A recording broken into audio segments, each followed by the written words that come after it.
welcome to Vantage This Week, a show where we recap the highlights of the week gone by. India was at the heart of some diplomatic moves this week. On the one hand, you had the Maldives asking for a bailout. On the other, Ukraine's foreign minister paid a visit to New Delhi. Both nations have been hostile lately, but now it seems both need something from India. We'll bring you the details. And speaking of hostility, Israel is furious. The US seems to have abandoned it at the world stage. Washington refused to veto a ceasefire proposal at the United Nations, which puts Israel on the back foot. Meanwhile, there's good news from West Africa. Senegal is about to get the continent's youngest elected president. After a turbulent few months, Senegal has emerged once again as the region's strongest democracy. We have all this and more on Vantage This Week. Let's get started. So Xi Jinping is having a change of heart. And guess who else is? His newest ally in the Indian Ocean, President Mohamed Muizzu of the Maldives. Muizzu was elected late last year, and since then he's had just one mission: turn the Maldives away from India, or as he calls it, India out. That's been his plank. But his latest statement suggests a rethink, a possible outreach after all the rhetoric. Let me quote from what he said. I conveyed to Prime Minister Modi during our meeting that I did not intend to halt any ongoing projects. Instead, I expressed my desire to strengthen and expedite them. India will continue to remain the Maldives' closest ally. There is no question about it. Talk about a climb down. In January, Muizzu virtually called India a bully, and now he's calling India the Maldives' closest ally. So what's happening here? Is Muizzu reversing his anti-India ideology? After all that he's done, such a change is unlikely, but Muizzu could be angling for something. Maybe some help from India. Again, let me quote from what he said. The conditions we have inherited are such that there are very large loans taken from India. Hence, we are holding discussions to explore leniencies in the repayment structure of these loans. And there you have it. Muizzu wants India to restructure Maldivian debt. How much money is at stake here? Some $400 million. That's how much the Maldives owes India, $400 million. Muizzu wants New Delhi to restructure that, maybe delay the repayment or reduce the interest rates or maybe write off some of this loan. Now, most of these loans were taken for various projects like airports, bridges, houses. If the debt is not serviced, these projects could be halted. And Muizzu does not want that. He has elections next month and his party does not have a majority in parliament. So the last thing President Muizzu wants is for the projects to stop. Hence this outreach. Another reason is domestic opinion. Muizzu's predecessor has lashed out at him. That's Ibrahim Soli. He had a very stern message for Muizzu. Don't be stubborn, seek dialogue with India. It's what anyone would say. For decades, India has been the first responder in the Maldives. It has helped after natural disasters, repelled military coups and given millions in humanitarian aid. So turning away from India is a strategic mistake. And I'm not talking about politics, I'm talking about simple geography. But the question is, has Muizzu finally understood all of this?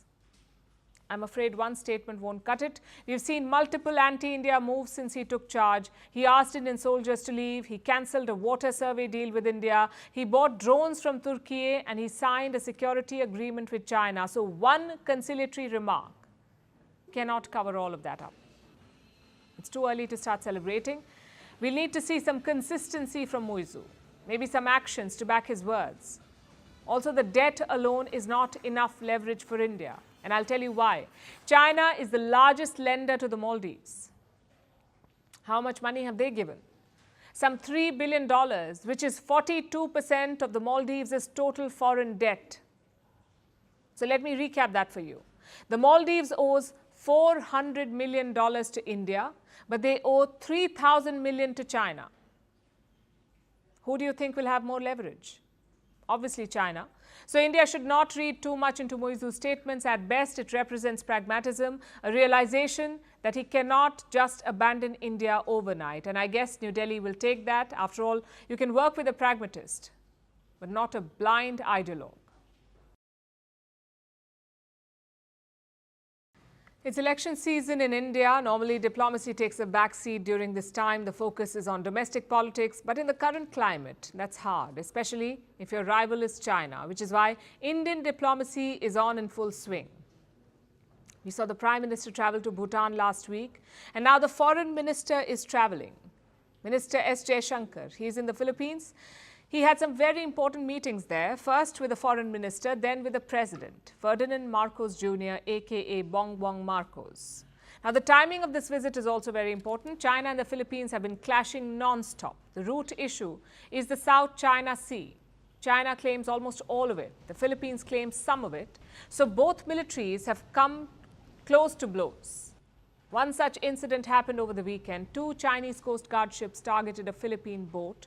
They fired water cannons at it. Take a look.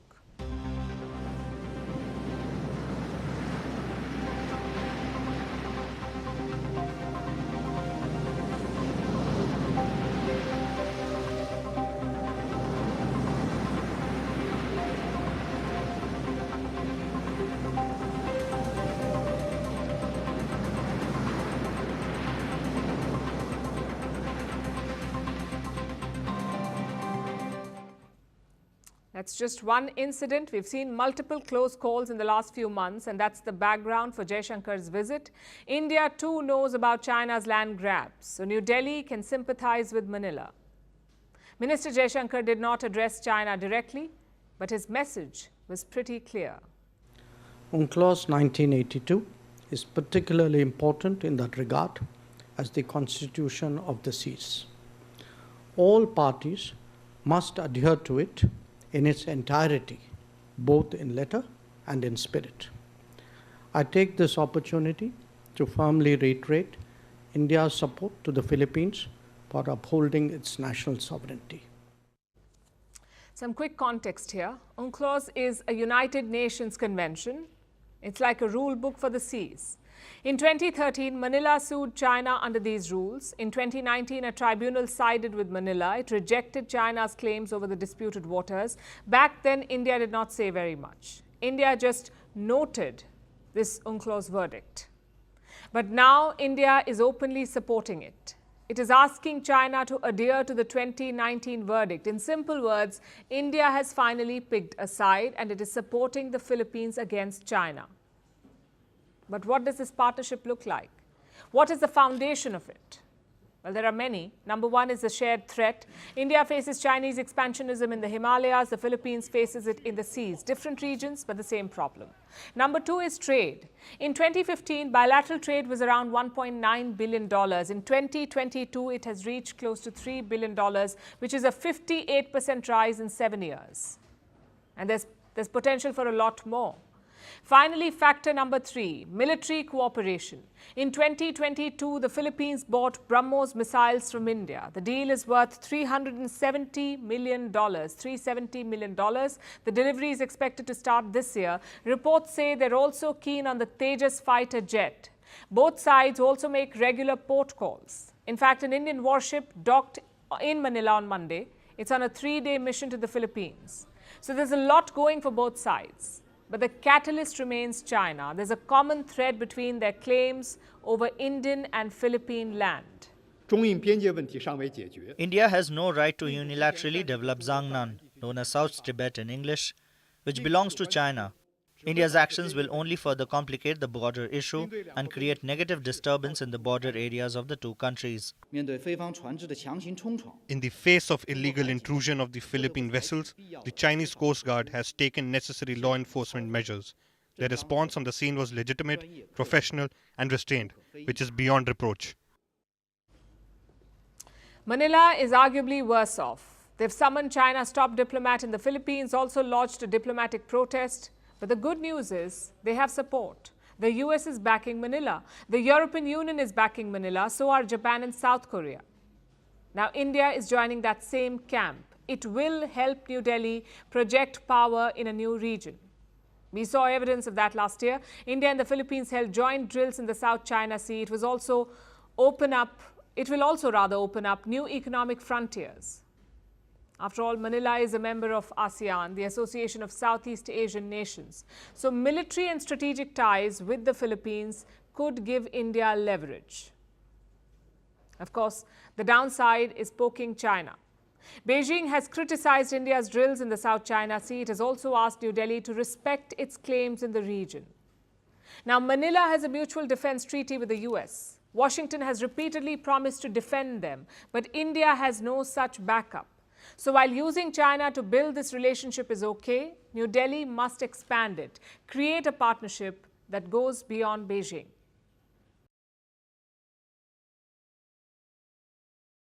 Nothing is constant in politics, not your allies and certainly not your rivals. All of it changes with time and circumstance. Just ask the government of Ukraine. After Russia invaded, they were upset with India. They had all sorts of questions. Why is India not condemning Russia? Why is India still buying Russian oil? Why isn't Prime Minister Modi asking Putin to pull back? All sorts of emotional questions. But Kiev made no genuine effort to reach out to understand India's position. Until now, that is. Today, Ukraine's foreign minister landed in New Delhi. His name is Dmytro Kuleba. He's on a two-day visit to India. It's his first as foreign minister, his first visit. And the way he announced this visit was quite interesting. Kuleba uploaded a video last week. It was a montage of three things: holy celebrations, himself, and Mahatma Gandhi. I know it sounds strange, but that was Kuleba's message. He linked Gandhi's non-violence to Ukraine's resistance, and today he continued that. He visited Gandhi's memorial in Rajghat.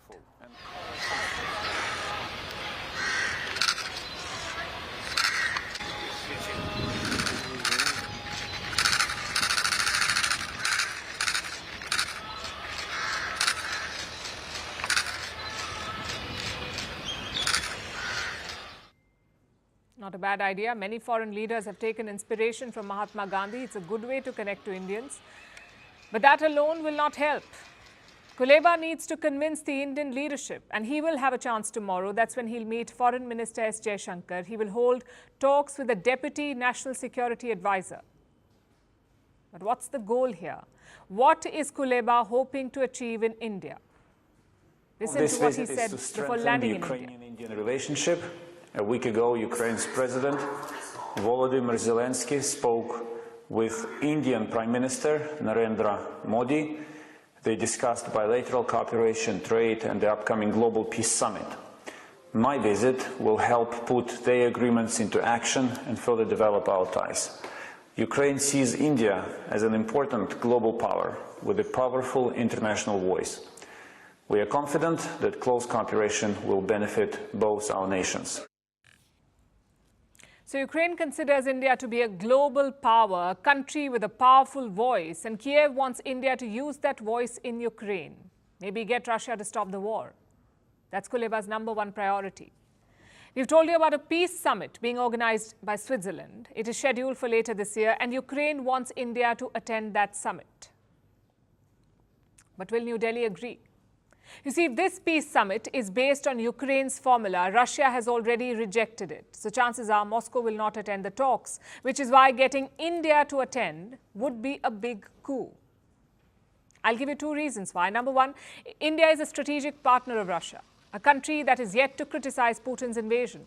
So having India on the table is big. It would be like one-upping Russia. Reason #2, India is a leader of the global south. It can mobilize opinion among developing nations. We're talking about states in Africa and Latin America, states that are indifferent to the war in Ukraine. But if India attends, all those states could take notice, maybe even take a cue from India. So I come back to the question, will New Delhi attend the summit? Well, the official position has been quite clear. India does not think war is the answer. It would like to see a diplomatic settlement. We took the position from the start that you are not going to get a solution to this conflict on the battlefield. 2 years have passed. There were many who felt 2 years ago, or somewhere in between, that maybe they could. I think today many of them don't any longer. We have also been the country who have the opportunity to talk to the Russians very frankly and bluntly on this issue. On different aspects, others have used us to pass messages. Now, a couple of things to note here. One, India has been playing the middleman for a while. As Jaishankar said, passing messages. And two, a military solution is unlikely. You need a diplomatic answer. If you add these two things, the takeaway is quite clear. India stands ready to mediate, to bring an end to this horrible war. But for that, Ukraine needs to do a lot more. For starters, it needs to earn India's trust. There's a big deficit right now, and Kiev has contributed to that. Just look at some of their past statements. The first was in 2022. Kuleba himself made this remark. He said India's Russian oil imports had Ukrainian blood. The second came during the G20 last year. After a lot of haggling, New Delhi got a joint declaration. But look at how Ukraine reacted. Nothing to be proud of. Those were their words. They thought the statement was easy on Russia.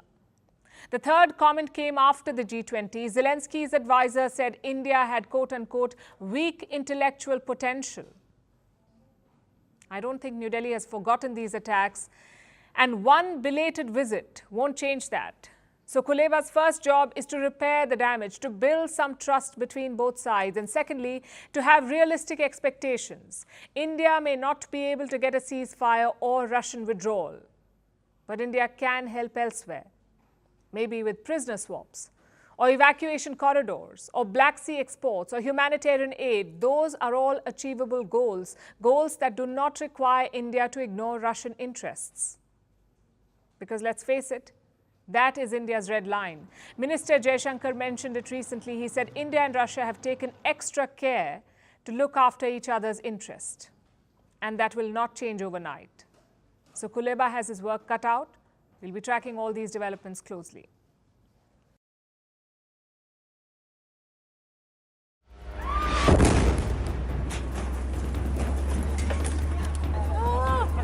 Die humanitäre Lage in Gaza ist die Hölle. Rights of the Palestinians and the fact that they have been denied their homeland.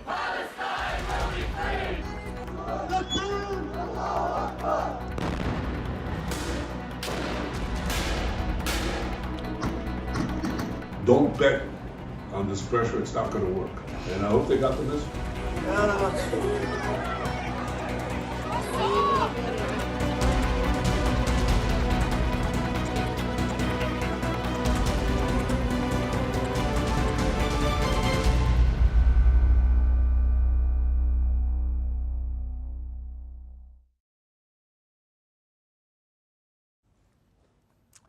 Things are getting worse in Gaza, if that was even possible.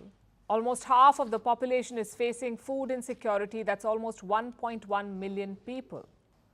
And the next stage could be famine. Just let that sink in. A famine in the 21st century. A United Nations court says it is already here. Around 30 Gazans have died of malnutrition. 27 of them were children. So the UN court has issued a binding order. It wants Israel to offer immediate help to unlock food aid to Gaza. But will Benjamin Netanyahu agree to it? Well, don't count on it. This week, the United Nations Security Council finally agreed on a ceasefire. They asked Israel to stop the war in Gaza. And what did Israel do? They ignored it. Take a look at these pictures released by Israel. They show airstrikes inside Gaza, and this happened after the UNSC resolution. So not only is Israel ignoring it, it is openly flaunting the violations. Which brings us to the global sentiment. It's now firmly anti-Israel. Let me show you what happened in London. Protesters accused the UK government of selling weapons to Israel, so they barged into the Trade Department building. Take a look at this. Palestine! 1, 2, 3, 4! Occupation no more! Free, free! Palestine! From the river to the sea! Palestine will be free! To the river! Palestine will live forever! It's going to be just a deep Palestine will be free! Free, free! Palestine! Free, free! Palestine! Same in the United States. President Joe Biden was holding a fundraiser in New York. He was accompanied by two former presidents, Barack Obama and Bill Clinton. But outside, a major protest was underway. Biden, Obama, and Clinton were accused of supporting a genocide. No justice, no peace. No Zionism on our streets. No justice, no peace. I came out here today to protest President Biden, who all of us here consider a war criminal. Real revolution is the way! I do not welcome Joe Biden or the other genocidal presidents he has here tonight with him.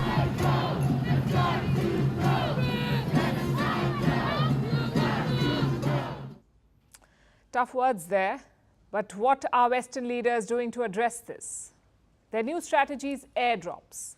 Fly military planes over Gaza, drop food and medicine packets, and then fly away. They don't care about what happens afterwards. This week, there was one such drop. Aid packets landed in the sea off northwest Gaza. Dozens of people flung themselves into the ocean, and 12 of them drowned to death.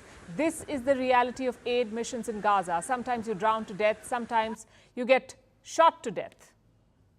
A new video shows exactly this. Two Gazan men were walking on the beach. Both of them were waving a white flag. It's supposed to signal surrender, a white flag. But out of nowhere, the Israeli army shot and killed them. Later, they were buried with a bulldozer. Such pictures are hard to ignore. Just like these from a hospital in northern Gaza, it is treating newborn babies. Most of them suffer from malnutrition.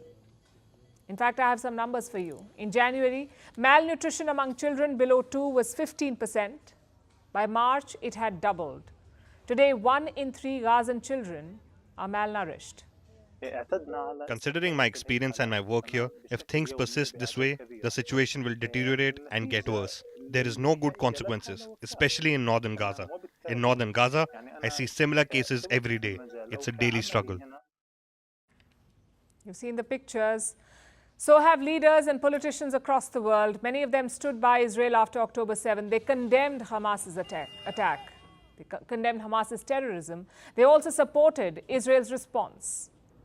But now all that's changing. A prime example of that is India. New Delhi was very vocal in criticizing the Hamas attack. Prime Minister Modi called it terrorism. But as the war dragged on, India tweaked its position. Listen to Foreign Minister S Jaishankar's remarks this week. On the one hand, what happened on October 7th was terrorism.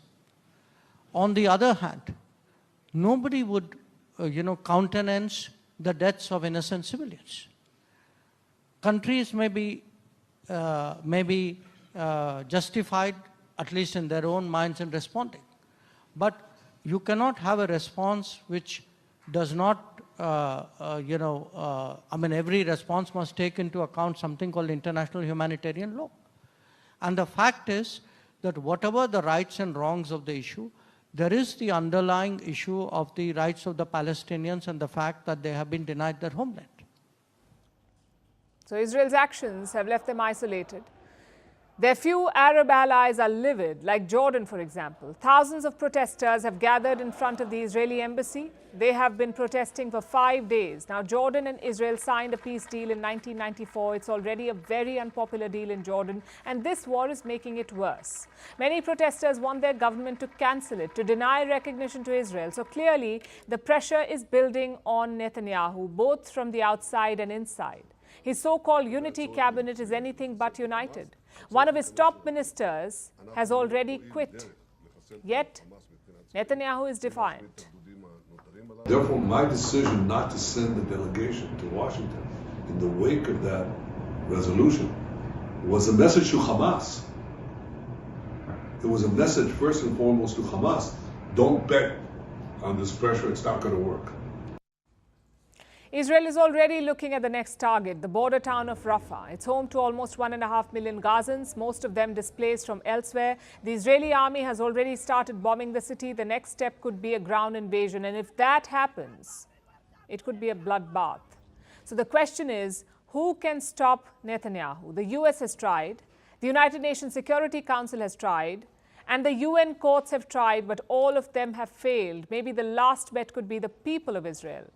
Perhaps pressure at home can force Netanyahu to stop. Our next story is about scams, cyber scams. They're worth $3 trillion a year.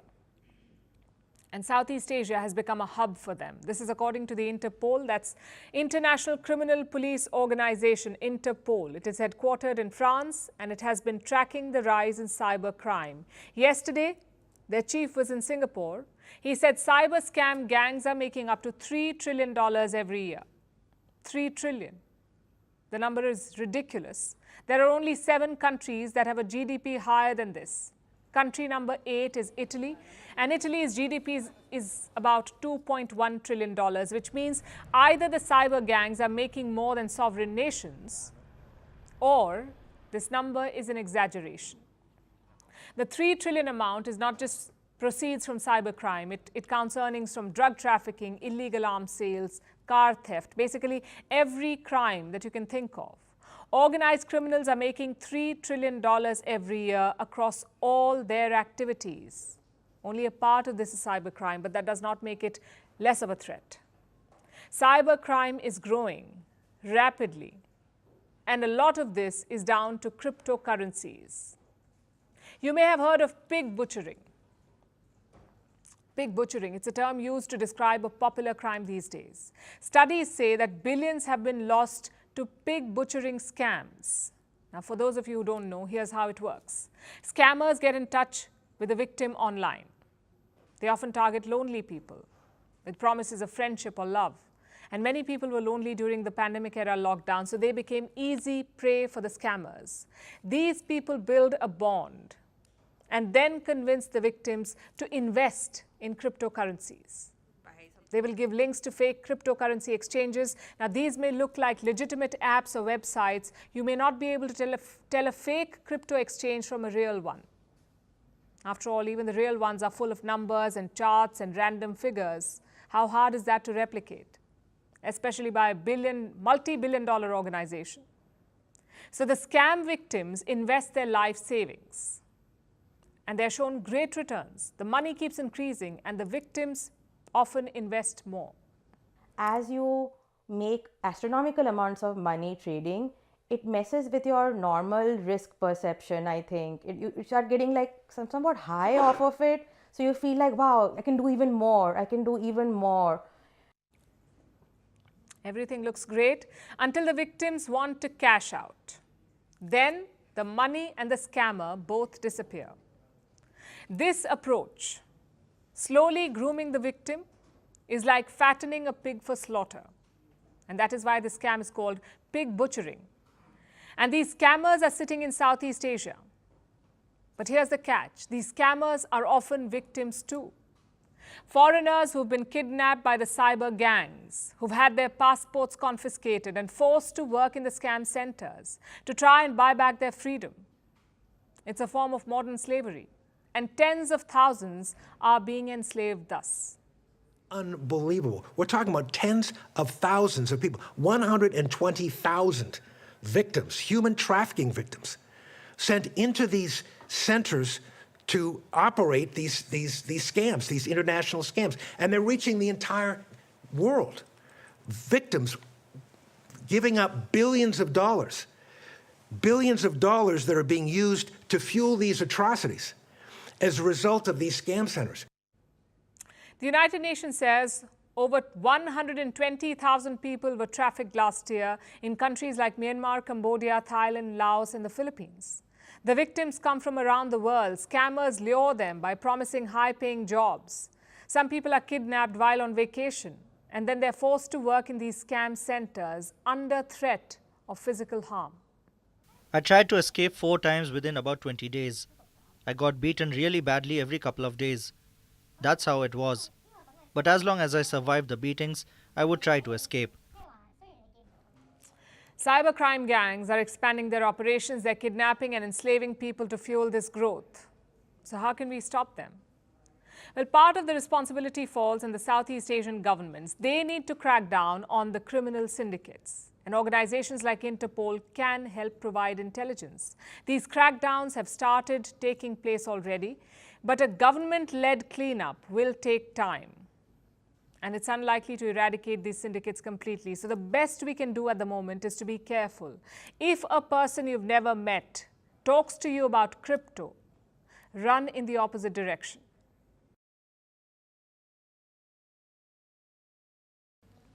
Which brings us to Donald Trump, former US president, running for office again and facing a slew of legal challenges. In an interesting turn of events, Trump has made a fortune this week.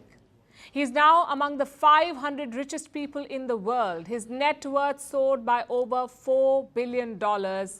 And Donald Trump needs all that extra money to fight his legal battles, both civil and criminal cases. There are insurrection cases. He's accused of trying to overturn the 2020 US presidential election. The classified documents scandal. Trump allegedly tried to steal top-secret documents. This is after he lost the presidency. He's also accused of defrauding the city of New York to the tune of millions of dollars. Then there's the hush money case, where Trump allegedly paid off an adult actress using campaign funds. There's a defamation case involving a woman he allegedly raped. The list goes on, so you can imagine the costs involved. Donald Trump has paid his lawyers millions of dollars, about $100 million since he left office. Add to that the recent New York ruling where he was asked to pay a bond of $464 million. He narrowly dodged that one. Yesterday, the amount was lowered to $175 million. And why was it lowered? Because Donald Trump's lawyers said he could not pay. Trump himself said he barely had enough to cover the bond. Now, $500 million in cash is a lot of money. So Trump was on the verge of losing it all, which is why the courts lowered the amount, because Trump said he would be broke if they did not lower it. But look at how it turned out. He had a fine reduced and he made a fortune on the same day. Trump must be thrilled with his newfound wealth. Yesterday, he became about $4.5 billion richer, $4.5 billion richer. His net worth is now somewhere around $6.5 billion. How did this windfall occur? Because of his social media platform. It's called Truth Social. Now, Trump has always been active on social media. As president, he was famous for his 4 a.m. tweets. But after he lost the 2020 election, he was kicked off Twitter. He was deplatformed. So what did he do? Trump set up his own Twitter clone. It's called Truth Social. Trump owns a majority stake in it. And yesterday, this is what paid off. Truth Social's parent company is called the Trump Media and Technology Group. Now, 2 things happened yesterday. First, it merged with a company called Digital World Acquisition Corp. It is what is also known as a blank check company. What's a blank check company? These are companies that exist only to bring in investors and then go public. So the Trump Media and Technology Group merged with this blank check company to create a new firm. Trump owns 58% of this new entity, and this company then went public. It began trading on the Nasdaq Stock Exchange under the ticker DJT, for Donald J. Trump, of course, DJT, and the company's value surged. At one point, the stock prices were up by over 50%. At the end of trading, the company was worth about $8 billion. Now remember, Trump owns almost 60% of it, which is why he's now worth about $6.5 billion. It explains this post from yesterday.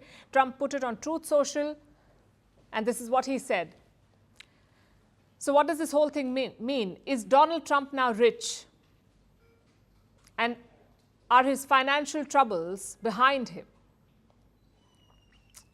Is it happily ever after for him and his fellow investors? Well, not quite. Trump may be richer than ever, but that wealth is not liquid. He doesn't have the money. Trump's company went public after it merged with a blank check firm. Now, typically, these deals have a clause that major investors cannot sell their stake for 6 months. And this should mean that Trump cannot sell shares to raise money. But this is Donald Trump. He may have found a way around this. His son, Donald Trump Jr., is a board member. The other members are all Trump supporters. They may just allow the former president to break the rules to help with his legal troubles. And if they do, it may happen soon because the stock is highly unstable. Think about it. Truth Social is nowhere near as popular as other social media companies. It is actually a loss-making firm. It lost $49 million over 9 months in 2023. It brought in just $3.5 million. The company has a tiny user base. It is unlikely to make money. The only reason it is so valuable is Donald Trump. The average Trump supporter is the one who's buying this stock. Ordinary people pushing up the share price mostly because they want to show their support for Trump. But what happens a few months down the line, say after the election? Whether Trump wins or loses, Truth Social won't be making money. His supporters will have no reason to buy the stock. And with no demand, the stock price will tank. And if Trump cashes out, it's game over. Truth Social shares will hit rock bottom.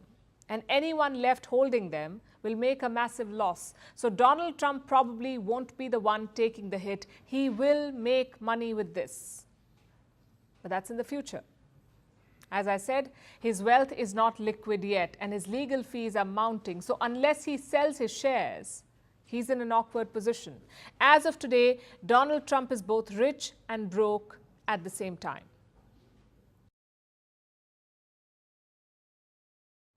Oil producer, disruptor of sports. Here's one thing that won't come to your mind: the protector of women's rights. But the United Nations thinks otherwise. It has picked Saudi Arabia to lead a women's rights forum. It's called the CSW, Commission on the Status of Women. The body is supposed to promote gender equality. It is supposed to empower women. And the United Nations thinks that Riyadh is the perfect choice to lead it. The country's UN ambassador is now the chair of this body. Talk about irony, dying 1,000 deaths. Saudi Arabia hardly qualifies as a champion for gender equality. It has long limited rights for women. Until a few years ago, women could not drive there. They could not travel without men. Yes, it has changed now, and that should be lauded. But it doesn't make them the shining beacon of women empowerment. Take a new law there, for example. It's called the Personal Status Law, passed in 2022. It has some rules for women. A woman must have a male guardian's permission to marry. She must obey her husband in a quote-unquote reasonable manner. Plus, there are clauses for financial support. It depends on the wife's obedience. That's the word they've used. And you heard it right, obedience. Financial support depends on a woman's obedience to her husband. Now, Riyadh says the new law is progressive.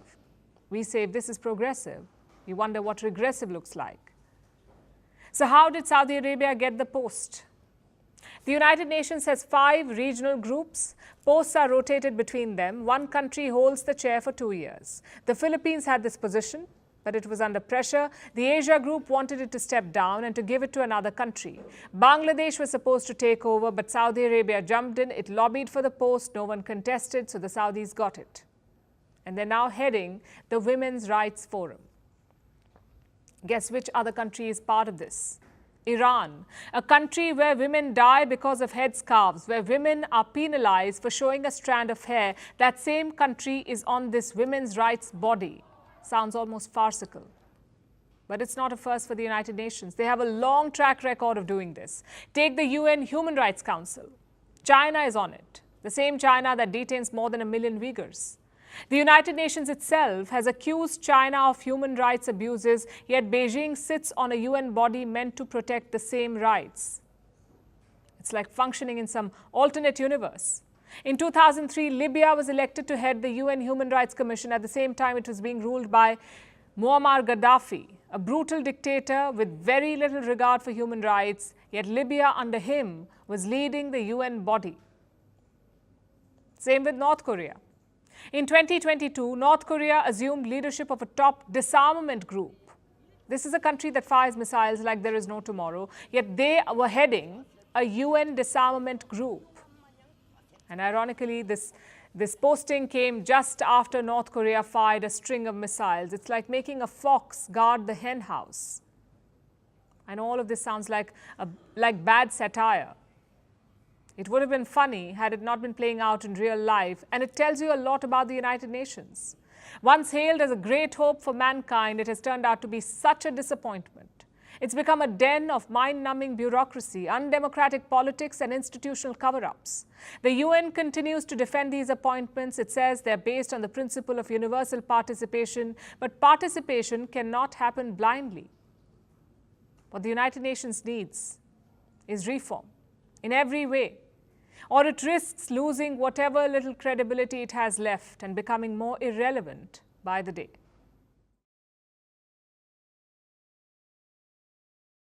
Our next story is from Senegal, a nation in West Africa. They just had an election and they're set to welcome Africa's youngest ever elected president.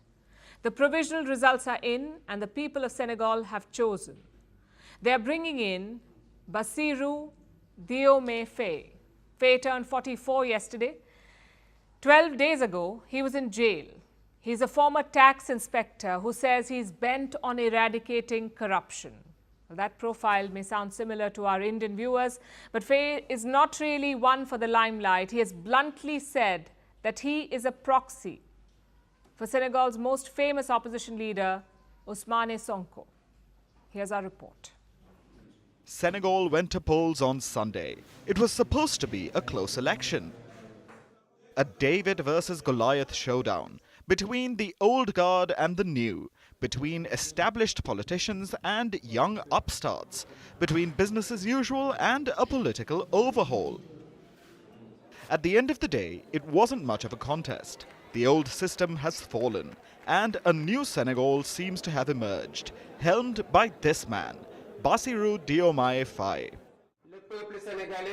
The Senegalese people have chosen to break with the past, to give substance to the immense hopes raised by our vision of society.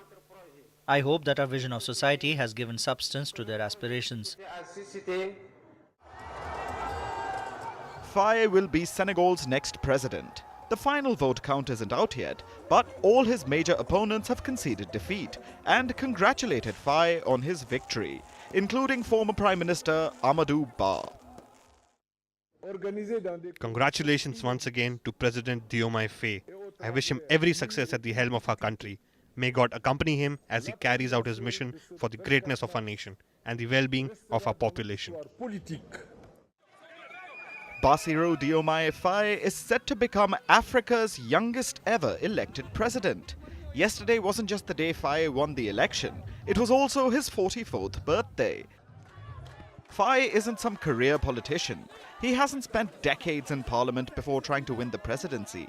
If you actually look at his story, it seems to be a miracle that he will become president. Faye spent most of his 20s and 30s in a government job as a tax inspector. The tax job is where he cut his political teeth. He helped form unions, fought for workers' rights, and it is there that he met his political mentor, Ousmane Sonko.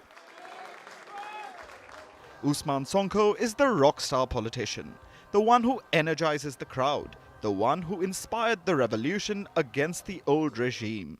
Another former tax inspector, Sonko entered politics to tackle corruption in Senegal. Sonko contested and came third in Senegal's last presidential election. This was in 2019. Throughout that campaign, Faye was his loyal right-hand man. Faye has been at Sonko's side since their tax inspector days. He has been helping Sonko try and change the system. But Sonko's popularity came at a price. Their former party, PASTEF, came under attack in 2021. The establishment eventually jailed Sonko and dismantled the party. Sonko was barred from running for president over a conviction in a defamation case. Faye was also thrown behind bars last year, but crucially, the right-hand man was not disqualified from standing for the presidency, which is when the plan was hatched. Faye would be Sonko's proxy. Sonko is Faye, Faye is Sonko. That was a slogan used in the run-up to this election. Faye has no problem with that. Sonko too is happy that Faye won. He is more upright than me, he's more organized than me, and he has better methods. I'm more eloquent and more handsome, but he's better. The two have worked together for years. They share a close friendship. One of Faye's sons was even nicknamed Ousmane after Sonko. But the real test begins now. Senegal has put a lot of faith in these two men. Let's hope they deliver. Move over Taylor Swift and Travis Kelce, because internet now has a new favorite couple, a rather unlikely one, President Emmanuel Macron of France and President Lula da Silva of Brazil. Don't believe us? See for yourself.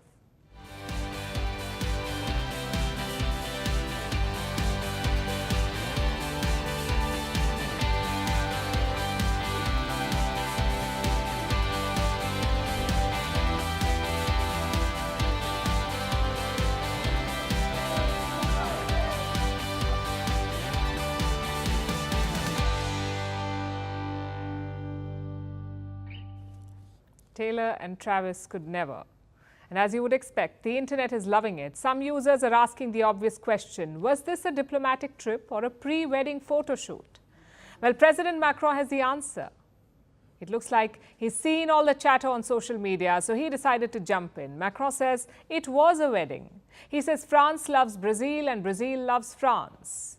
Now, we could focus on the news here, like why Macron was in Brazil, what deals did he sign, and what is at stake here. But where's the fun in that? You have two world leaders skipping through the jungles of the Amazon.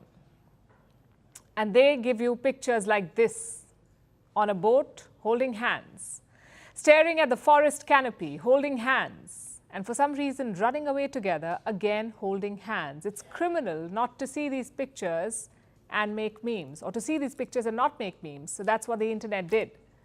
Here's that picture of Macron and Lula skipping away, except the background is different. The Amazon is gone, the forest. Instead, it's the poster of Hollywood musical La La Land. Macron himself retweeted it. Another user added some more love to the pictures. They put heart-shaped balloons in the background. It looks like Macron and Lula are releasing them together. Then you had more movie inspiration. Macron and Lula on one side, Bella and Edward from Twilight on the other. I must say the resemblance is great. Such bromances have become a part of modern-day diplomacy. Like any bromance, there are many levels. Some get up close and personal, like Macron and Lula here. Others like their own space, like Putin and Xi Jinping. So let's look at some of the more famous bromances in diplomacy. Indian Prime Minister Modi is also quite good at it. You may remember his day out at the beach with Israel's Prime Minister Benjamin Netanyahu. That was peak bromance.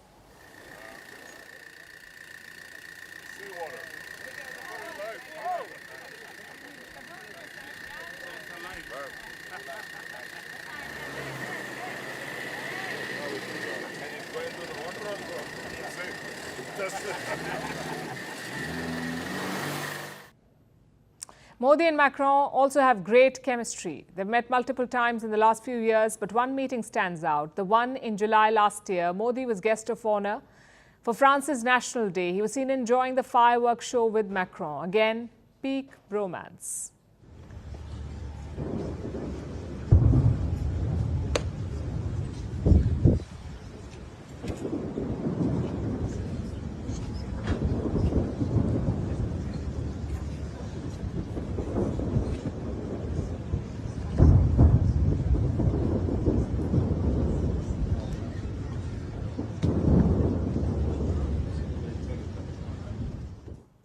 Another popular bro was Barack Obama, the former American president. He had a transatlantic bromance with his British counterpart, former Prime Minister David Cameron. They had a lot of outings together, flipping burgers, playing table tennis, watching basketball and eating hot dogs. People thought, wow, they must love each other. But later accounts tell a different story. A Cameron aide said the Prime Minister couldn't stand Obama. He thought he was a narcissist. Even some strongman politicians have dabbled in bromance, like Xi Jinping and Putin. Xi once called Putin his best, most intimate friend. They've also exchanged gifts. Once both men were together for Xi Jinping's birthday, Putin gifted the Chinese president a box of ice cream. Like I said, a different type of romance. Neither Putin nor Xi are huggers. They show warmth from a distance. The question is, what should we make of these bromances? They're important, but not too important. Just look at Biden and Netanyahu. Forget bromance, they hate each other. But when it counted, Biden stood by Israel. Because bilateral relations go beyond personal equations. There are bigger factors at play. Having said that, these equations do help sometimes, like during tough negotiations. If you're comfortable with your counterpart, things become easier. But let's put politics aside for a bit. Even otherwise, such bromances are important. They send a nice message on bonding. It's something we do not see among politicians very often. There's a perception that you have to exude strength, have the firm handshake, and detach yourself emotionally. But these leaders have shown that is not necessary. You can hold hands, you can watch fireworks together, flip burgers, or play some sports. Who cares if it looks like a pre-wedding shoot? Laughter may be the best medicine, but ask any scientist and they will arguably suggest a competitor. exercise. It helps maintain strong bones, muscles and blood vessels. It boosts immunity. It reduces the risk of cancer and heart disease. It prolongs lifespans. Moving the body is also good for the mind. Yet, the idea of exercising is often met with grunts. According to the United Nations, at least 30% people do not exercise enough the world over, and this can be deadly. Physical inactivity is the fourth leading risk factor for mortality. More than 3 million people die every year because they do not exercise enough. Physical inactivity is a global problem. But what if there were a magic pill to help mitigate all of this? According to scientists, there may be one. An exercise pill, and I'm not making this up. Think of exercise pills as exercise mimetics. They can come in the form of capsules or injections. Ideally, they could replicate the benefits of exercise. It may sound far-fetched, but this is not a new concept. From Norway to Japan, scientists have spent years trying to design exercise pills. Now they seem to be getting close. And I'll tell you why.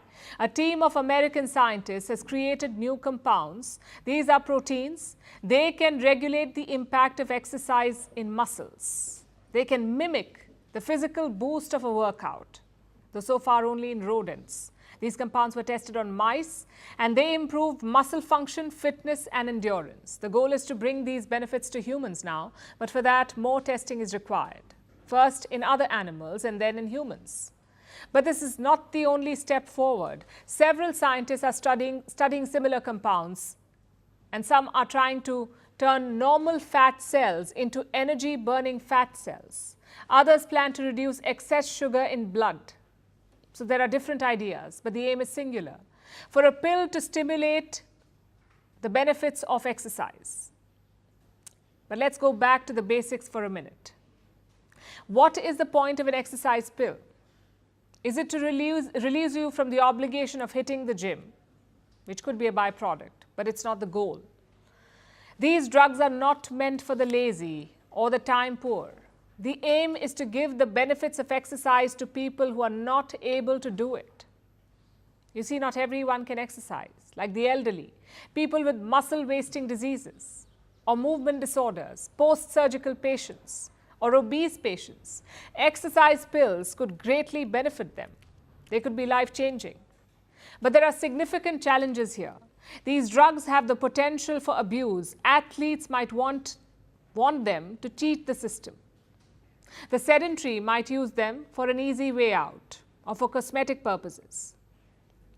We are seeing this with anti-obesity drugs. They're the new big thing.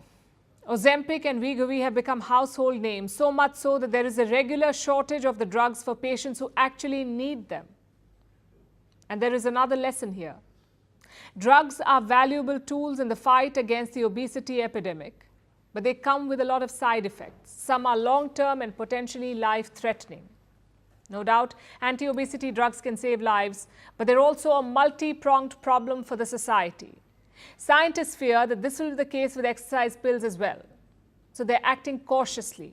They're trying to minimize dangerous side effects. Let's say scientists are successful in doing so. In that case, will drugs take the place of actual exercise? It may be tough. At the end of the day, exercise pills will artificially stimulate the human body.